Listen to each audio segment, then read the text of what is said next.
اسی طرح آپ نے دیکھا ہوگا بعض مساجد ایسی ہیں جس کے اندر اقامت کے جو الفاظ ہیں وہ 11 دفعہ کہے جاتے ہیں۔ اشہد ان لا الہ الا اللہ ایک دفعہ، اشہد ان محمد رسول اللہ ایک دفعہ، حی علی الصلاۃ ایک دفعہ۔ اسی طرح بعض مساجد میں آپ نے دیکھا ہوگا 2 دفعہ اقامت کے الفاظ کہے جاتے ہیں، جس طرح اذان کے اندر ہوتا ہے۔ پھر قد قامت الصلاۃ، قد قامت الصلاۃ۔ یہ مسئلہ بھی انہی مسائل میں داخل ہے جس میں رسول اللہ صلی اللہ علیہ وسلم نے جو صحابہ اکرام کو تعلیم و تربیت ارشاد فرمائی تھی، اس میں تنوع تھا۔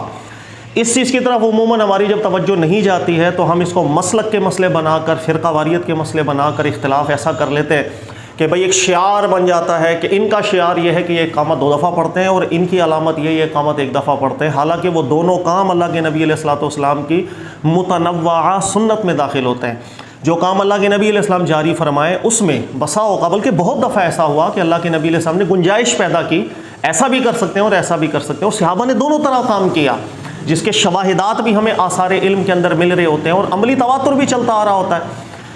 انہی میں سے اقامت بھی داخل ہے کہ اللہ کے نبی صلی اللہ علیہ وسلم نے کئی دفعہ صحابہ اکرام کو حکم ارشاد فرمایا کہ اقامت افراد کی صورت میں کر، ایک دفعہ کلمات پڑھ لے، آپ اشہد ان لا الہ الا اللہ۔ اور کئی دفعہ اللہ کے نبی صلی اللہ علیہ وسلم نے یہ بھی تعلیم ارشاد فرمائی کہ آپ اقامت کے اندر 1 سے زیادہ الفاظ بھی ادا کر لیں، 2 دفعہ پڑھ لیں، اشہد ان لا الہ الا اللہ، اشہد ان لا الہ الا اللہ۔ اسے ابی محذورہ کہا جاتا ہے، روایت ابی محذورہ، اسے روایت بلال کہا جاتا ہے۔ دونوں روایتیں دیکھیں وہ بھی سندن اور متنن بالکل ٹھیک ہے، اس لیے کہ اسے تلقی لاحق ہے، تعامل صدر اول اس کو لاحق ہے۔ شروع کے تعامل صدر اول میں ہی یہ دونوں طرح کے کام صحابہ کرام بالکل کیا کرتے تھے، اس کے شواہدات بھی موجود ہیں۔ یہی وجہ ہوئی کہ آج تک یہ عمل متنوع صورت کے اندر چلتا ہوا آ رہا ہے۔ ہمارے یہاں بدقسمتی یہ ہو گئی کہ بعض شعار بنا لیا گیا، یعنی کہ 2 دفعہ اقامت پڑھی جائے گی کلمات کے ساتھ۔ اللہ کے نبی علیہ السلام سے یہ بھی ثابت ہوا، 1 دفعہ بھی ثابت ہوا۔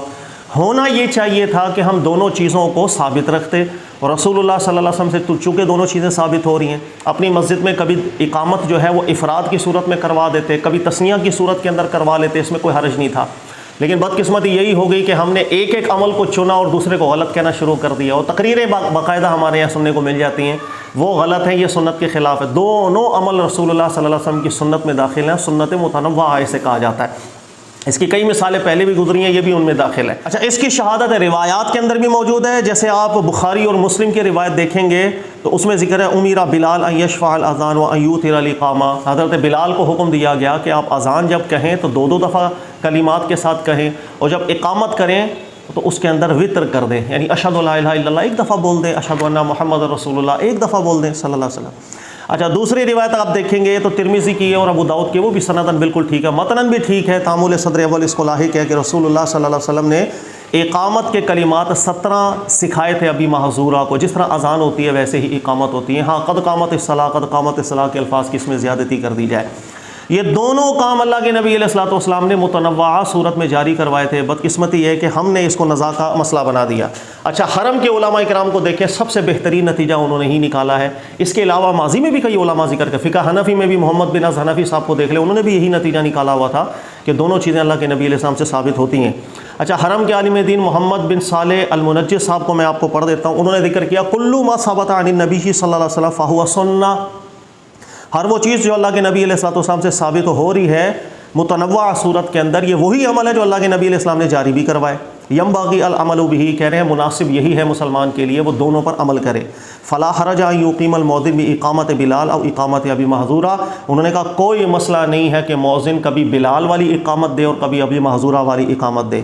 سب سے بہتر کیا ہے؟ وَإِن كَانَ الْأَكْمَلُ، سب سے بہتر اور اکمل صورت یہ ہے أَن يَفْعَلَ هَذِهِ تَارَةً وَهَذِهِ تَارَةً أُخْرَى، کہ کبھی ایسا کرے کبھی ایسا بھی کرے، تاکہ دونوں کام جو اللہ کے نبی علیہ الصلوۃ والسلام نے جس میں متنوع کی گنجائش پیدا کی ہم بھی پیدا کر دیں۔ حتیٰ یکون قد عمل بالسنہ، حتیٰ کہ ہم بولے کہ کامل اور ٹھیک طریقے سے جس کام کو اللہ کے نبی علیہ السلام نے متنوع جاری کیا آپ بھی اس پر عمل کر رہے ہیں۔ یہ بہترین جملہ ارشاد فرمایا صالح منجد صاحب نے۔ اسی طرح آپ دیکھیں شیخ ابن تیمیہ صاحب رحمۃ اللہ تعالیٰ علیہ کو، انہوں نے اتنی نفیس بات کی ہے کہ دل پر بالکل لگتی ہے کہ ہمارے یہاں ایسے مسئلوں کو بھی جھگڑے کیوں بنا دیے جاتے ہیں۔ دیکھیے گا ابن تیمیہ صاحب ذکر فرماتے ہیں مجموع الفتاوی میں، میں کچھ ان کی عبارت پڑھ دیتا ہوں۔ وہ کہہ رہے ہیں لیس لأحد ان یتخذ قول بعض العلماء شعارا یوجب اتباع انہوں نے کہا کسی ایک انسان کے لیے جائز نہیں ہے کہ وہ بعض علماء کے قول کو شعار بنا دے ایسا کہ اس نے صرف وہی کرنا ہے، اسی کی مجھے اتباع واجب ہے، جو دوسری چیز اللہ کے رسول صلی اللہ علیہ وسلم سے ثابت ہو رہی ہے متنوع صورت میں اس کو بالکل چھوڑ دے، کسی کے لیے جائز نہیں۔ وَيَنْهَى عَنْ غَيْرِهِ مِمَّا جَاءَتْ بِهِ السُّنَّةُ، اور دوسرے کام سے منع کرتا پھرے حالانکہ اس پر بھی رسول اللہ صلی اللہ علیہ وسلم کی سنت قائم ہے۔ بل كُلُّ مَا جَاءَتْ بِهِ السُّنَّةُ فَهُوَ وَاسِعٌ، ہر وہ عمل جس پر رسول اللہ صلی اللہ علیہ وسلم کی سنت قائم ہو جائے، متنوعاً کہہ رہے ہیں فَهُوَ وَاسِعٌ، اس عمل میں گنجائش پیدا ہوتی ہے، آپ ایسا بھی کریں اور آپ ایسا بھی کریں تاکہ دونوں عمل نبی پاک علیہ السلام کے کبھی بھی فوت نہ ہو، اس میں نزاع پیدا نہ ہو اور جھگڑا پیدا نہ ہو۔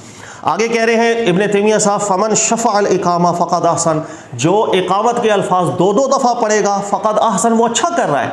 ومن افردها فقد احسن، جو ایک دفعہ پڑھ رہا ہے وہ بھی اچھا کر رہا ہے۔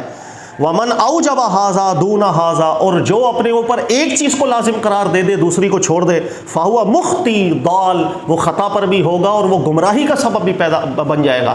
گمراہی کا سبب اس لیے بن جائے گا، دیکھیے گا ایک جگہ پر آپ نماز پڑھیں کافی عرصے سے، تو آپ نے مثال طور پر افراد ہی اقامت سنی ہے مدتاً 10 سال 15 سال، اب آپ کسی دوسری مسجد میں اگر آپ کا کبھی اتفاقاً جانا ہوگا اور وہاں پر اقامت شفع کی صورت میں ہو رہی ہے تو آپ کے ذہن میں آئے گا یا یہ خلاف سنت ہے یا وہ خلاف سنت ہے، آپ دونوں کو ایکسیپٹ نہیں کر پائیں گے۔ پھر اوپر سے تقریریں بھی ہمارے یہاں جب اس انداز میں ہونے لگ جائیں گی کہ بھئی یہ عمل ٹھیک ہے، یہ غلط ہے، یہ عمل ٹھیک ہے، یہ غلط ہے، لوگوں کے اندر ایک نزاعی صورتحال پیدا ہو جاتی ہے۔ ایک ایسے کام کو جو رسول اللہ صلی اللہ علیہ وسلم نے متنوعاً جاری کیا، ثابت ہوا، ہم اس میں نزاع پیدا کر کے اپنے لیے وبال پیدا کرتے ہیں، اور رسول اللہ صلی اللہ علیہ وسلم کے قائم کردہ سنت سے نکلنے کی اجازت نہیں ہے سوائے مصلحت مرسلہ کے جب ثابت ہو۔ یہاں مصلحت مرسلہ کوئی ثابت نہیں ہوتی، اس لیے یہ جو اقامت کا مسئلہ ہے پاکستان کے اندر، یہ کوئی سنی وہابی ٹائپ کا مسئلہ نہیں ہے جو ہم نے بنا لیا ہے نعوذ باللہ من ذالک، اور اپنی بات کو ثابت کرنے کے لیے ہم دلائل دیتے۔ دونوں طرف دلائل الحمدللہ موجود ہیں، اور اللہ کے نبی علیہ السلام نے متنوع جو عمل جاری کیا دونوں کے ثبوت موجود ہیں۔ ایسی چیزوں کو بالکل نزاع بنانا نہیں چاہیے۔ اللہ تعالیٰ میں سمجھنے کی توفیق دے، ہمارے دلوں کو وسیع کرے، اور اللہ کے نبی صلی اللہ علیہ وآلہ وسلم کی جو سنت ہے اس کو بھی ہم نزاع بنا دیں، اس عمل سے اللہ تعالیٰ ہمیں دور کر دے۔ جزاک اللہ۔